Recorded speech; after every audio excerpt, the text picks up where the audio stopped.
What's up, Nut Gang? Welcome back to another episode of American History in a Nutshell. I'm your host, Seabass.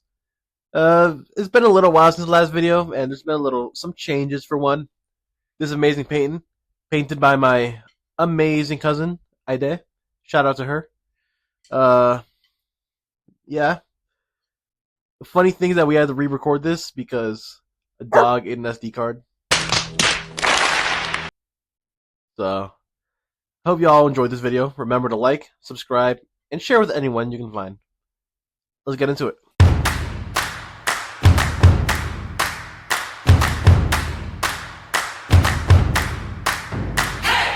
Alright, so one thing people always go on about is their rights. My right to this, my right to that. You've heard it a bunch of times. I'm sure of that. But what actually are your rights? Well, the Constitution is one of the greatest documents ever written, and one of the reasons why its ability to be changed. Now, these changes are called amendments, and they're proposed by both the House and the Senate. They're approved by both, and approved by the President. The first changes to the Constitution after it was ratified was the Bill of Rights. Look back at the Bill of Rights, which I wrote. Which is a set of 10 amendments that ensures a couple of rights. I'll keep this intro short so we can really focus on the amendments themselves. And right before we go, I have a couple things. Something came in the mail. Not really fan mail. So these are the Bill of Rights and the Constitution, so let's open them up. Here's the Bill of Rights.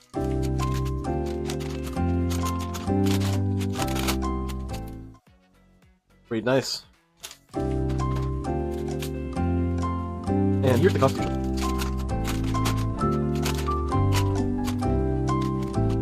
You're probably going to be seeing this quite a bit throughout the video. So, without further ado, let's get into amendments proper. Alright, so I have basically 3 different sections that each amendment fits into. From Amendment 1 to 3, those are the individual rights. Rights for the individual. From 4 to 8 are legal rights, which are rights in the court of law and regarding law enforcement. And the last 2, 9 and 10, are federal restrictions, which are things to make the government less powerful. The federal government, I should say. So, this first set of rights are individual rights. So, these are rights for the individual, which ensure specific freedoms to everyone. And these 3 rights are the freedom of speech, the freedom to bear arms, and the freedom to not have to quarter soldiers. Let's get into it. The First Amendment reads, "The Congress shall make no law respecting an establishment of religion, or prohibiting the free exercise thereof, or abridging the freedom of speech, or of the press, or of the right of the people peaceably to assemble, and to petition the government for a redress of grievances." So, I know there's a lot of words for a lot of people's TikTok addled brain rot minds. I'm Tim Cheese. But I'll keep it digestible so that you can understand. So, what is it? One of the main rights the founders really wanted to instill on the American people was the right to free speech. If you look at a bunch of tyrannical governments over the decades, or the centuries actually, whether that be old empire like the British or the Spanish, or some new age dictatorships like the Soviet Union or China or whatever, you will notice a pattern of them censoring and silencing speech that goes against them. That's a pattern of many tyrannical governments, and the United States founders did not want that. James Madison, the architect of the Constitution, Look back at the Bill of Rights, which I wrote. Believed that public opinion was the root of a free republic. Any infringement of this right was akin to tyranny. The First Amendment also prohibited the government from abridging what people say. This means that the government can't change the speech or text of any newspaper or any speech or whatever. If a new speech is written, the government cannot alter it in any way. So another pretty interesting thing is the freedom of religion, where it says right here, Congress shall make no law respecting an establishment of religion or prohibiting the free exercise thereof. So what this means is that the government cannot discriminate between religions. They cannot prohibit any religion from being performed unless it goes into something illegal like, murder or whatever. But those are mostly pretty fringe and are just a bunch of crazy cults that do that. So here's what it's not. So I'm going to get a little controversial here. Please don't cancel me. I don't want to. So people think that a social media company like Twitter or Facebook censoring them is a breach of the First Amendment. But they aren't government institutions. Therefore, their censorship technically isn't illegal. Whether this is morally acceptable or not is up to you, but legally, it's pretty fine. However, there is a couple big changes going on, which insinuate that the public square could be redefined to include social media. So, another thing that people always go on about is hate speech, where people have different views on it, whether they think it should be allowed, or whether they think all of it should be censored. If you're asking about my thoughts on it, I think that free speech should be allowed, not condoned. I don't condone any free speech. I don't condone any hate speech, I mean. I don't want to hear anything about people hating specific race or anything, or any of that sort of stuff. If anyone says that and connect me, that's not me. Okay? I just want to get this part extremely clear for all the people who potentially want to cancel me. Please don't. I would not really want that. But I think that hate speech should be allowed as long as it doesn't call for violence. So, for example, someone says, I hate black people. Sure, there's really big jerk, but that's free speech. But if they say that we should kill all black people, that's not allowed at all. They should be able to held liable for that. Alright, so, amendment number 2. A well-regulated militia, being necessary to the security of a free state, the right of the people to keep and bear arms shall not be infringed. I think this is one of the most controversial amendments. And I don't just think so, it is. So, here's what it is. The freedom to have firearms. That's pretty clear about that. There are some more restrictions put on by the Bureau of Alcohol, Tobacco, Firearms, and Explosives, or the ATF. But other than that, you really can't have any firearm state dependent. Some states, like my home in California, have different gun laws that are more restrictive than others. So here's what it's not. Pretty much whatever the ATF and your state decide is inappropriate for guns. For some info, it is recommended you read the gun laws of your states. Some states, like California, are way more regulated than others, like, say, Texas. And as long as you don't have, from a lot of states, as long as you don't have any, military grade guns or some illegal black market guns, you probably should be fine. But it's always good to read up on your local laws. Amendment number 3. No soldier shall, in time of peace, be quartered in any house, without the consent of the owner, nor in time of war, but in a manner to be prescribed by law. So, what does this mean? What is quartering? Well, here's what it is. One of the reasons for the American Revolution was the quartering of soldiers. Quartering is when soldiers are forced to live in and be taken care of in civilian households. They're one of the most hated things in 13 colonies. Think about it. Regime you don't like forcing you to house and to feed and to take care of their soldiers, which have legal protection, do a lot of stuff that they want. It's pretty frustrating. One of the Founding Fathers' biggest concerns when making the Bill of Rights was this act of tyranny being done again. And I'd say it's pretty effective. I mean, we haven't really had any incidents regarding quartering in the past, 250 years? It's been going pretty good. So, here's what it's not. If you house a soldier out of your own volition, or are just roommates with one, that's not a violation of the Third Amendment. After all, it's consensual, and they're probably splitting rent with you or whatever. It's a mutually beneficial thing. It's not forced upon you. Alright, so, time for part 2. Legal rights. So, these next 5 rights are meant to be legal rights granted to citizens. These pertain to court, the law, and law enforcement. A major influence the founders had for these rights was the English Magna Carta, which is another document like the Constitution, made in 1215. The 5 rights in question are the right are the right for one to not have their house searched without a warrant, the right to stay silent, the right to a fair and speedy trial with an impartial jury and legal representation, the right to a jury in civil cases, and the right to not have excessive bail.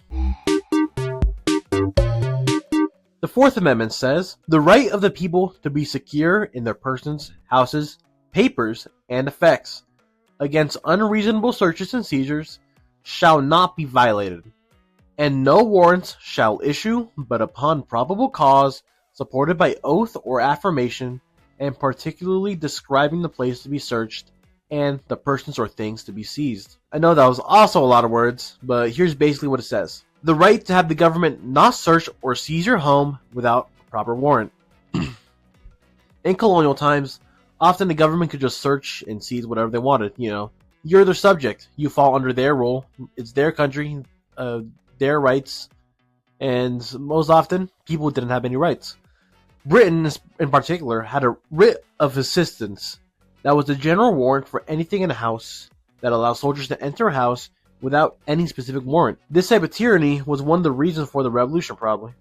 I mean, if the government just searched your house for nothing and they just turn everything over, that'd be pretty frustrating. So here's what it's not. The government doesn't need a warrant to search your car if they're in hot pursuit of you or if they're doing a protective sweep. It would be impractical if the police had to get a warrant to search your car, as ruled by the Supreme Court in Terry versus Ohio. That was a Supreme Court case that allowed that. Another reason that they would be able to do something without a warrant is if they're doing a protective sweep. If you're being chased by the police, they don't need a warrant to search your property. Anything found there can and will be used against you in court. A protective sweep is a sweep the police do to ensure there are no threats left, which may infringe on your property lines, but it's for the safety of the people. The fifth, no person shall be held to answer for a capital, other or otherwise infamous crime, unless on a presentment or indictment of a grand jury, except in cases arising in the land or naval forces, or in the militia, or when in actual service in time of war or public danger.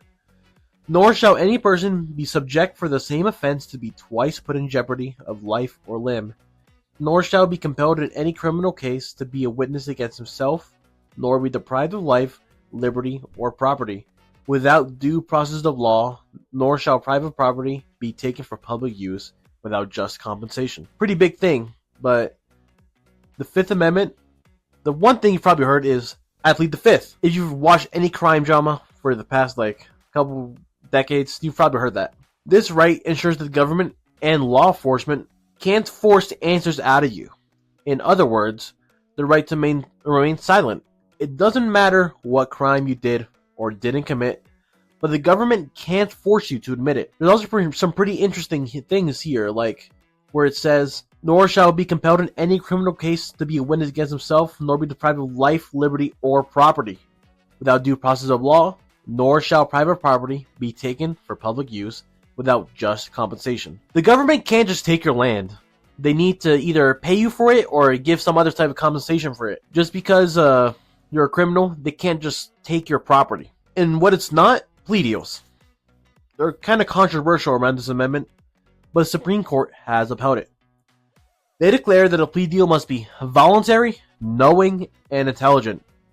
However, it's important to note this doesn't apply to business papers, reports, or tax returns. Another interesting thing is at the beginning of the amendment where it says, except in cases arising in the land or naval forces or in the militia when in actual service in time of war or public danger. Basically, you can be forced to testify if it pertains to national security or any of those type of things, like wartime things. The Sixth and the Seventh Amendment.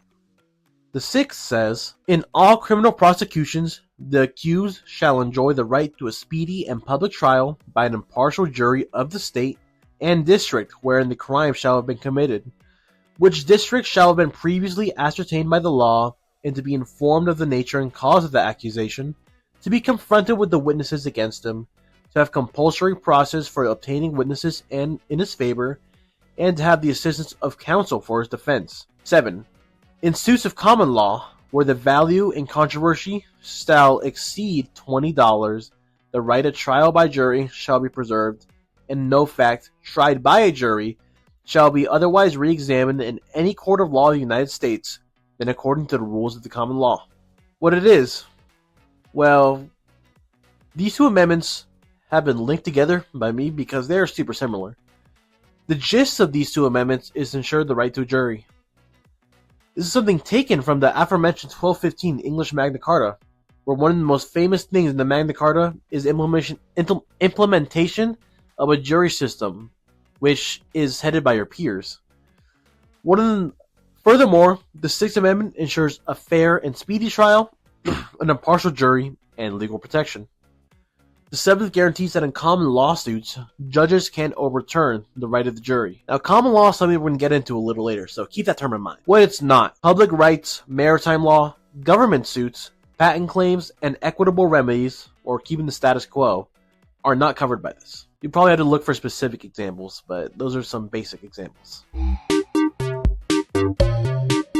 Number 8. Excessive bail shall not be required, nor excessive fines imposed, nor cruel and unusual punishments inflicted. What it is: the government can't give you a huge unpayable bail or torture you. Back in colonial times, things like unpayable bail and these sort of cruel punishments, they weren't that unusual. You know, if you think about medieval times, one of the things you think about is the torture devices, right? You know, the Iron Maiden, the stretching thing, the wheel is like pretty gruesome. And the United States founders, they do not want anything to do with this. What is not? The Eighth Amendment doesn't allow executions to 3 kinds of people: insane people, intellectually disabled people, and juveniles. The last person executed in California, Clarence Ray Allen, who was executed in San Quentin State Prison on January 17th, 2006. I don't know what he did, but he probably did something really bad. Alright, so we're in our final section of the Bill of Rights. Federal restrictions.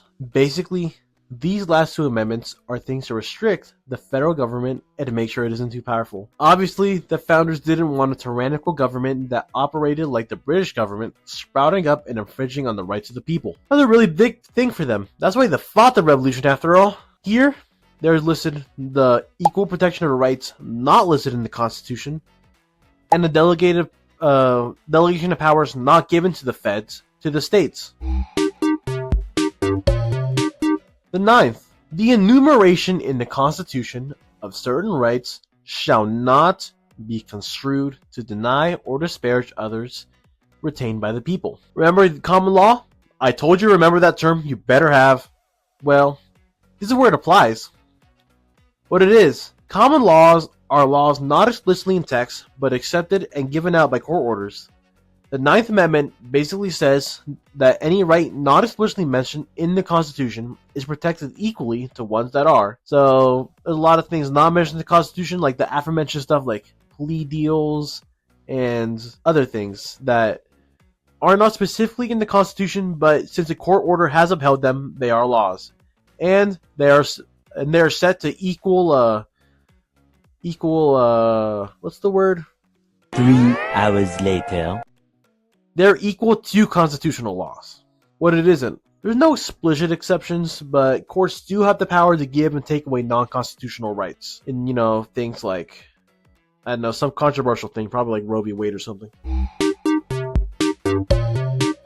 The 10th, the powers not delegated to the United States by the Constitution, nor prohibited by it to the states, are reserved to the states respectively, or to the people. What this basically says is something the founders and all of early America was huge on was state rights. As far as the founders were concerned, the federal government was something closer to the EU than the British Crown. They viewed each state as a separate entity and the Union as a collective. This mentality brought out the Articles of Confederation, which did fail, but they perfected it with the Constitution. This amendment states that whatever powers are not granted to the federal government are retained by the states, and by virtue, the people, or so they hoped. What is not. As it stands, federal encroachment has occurred.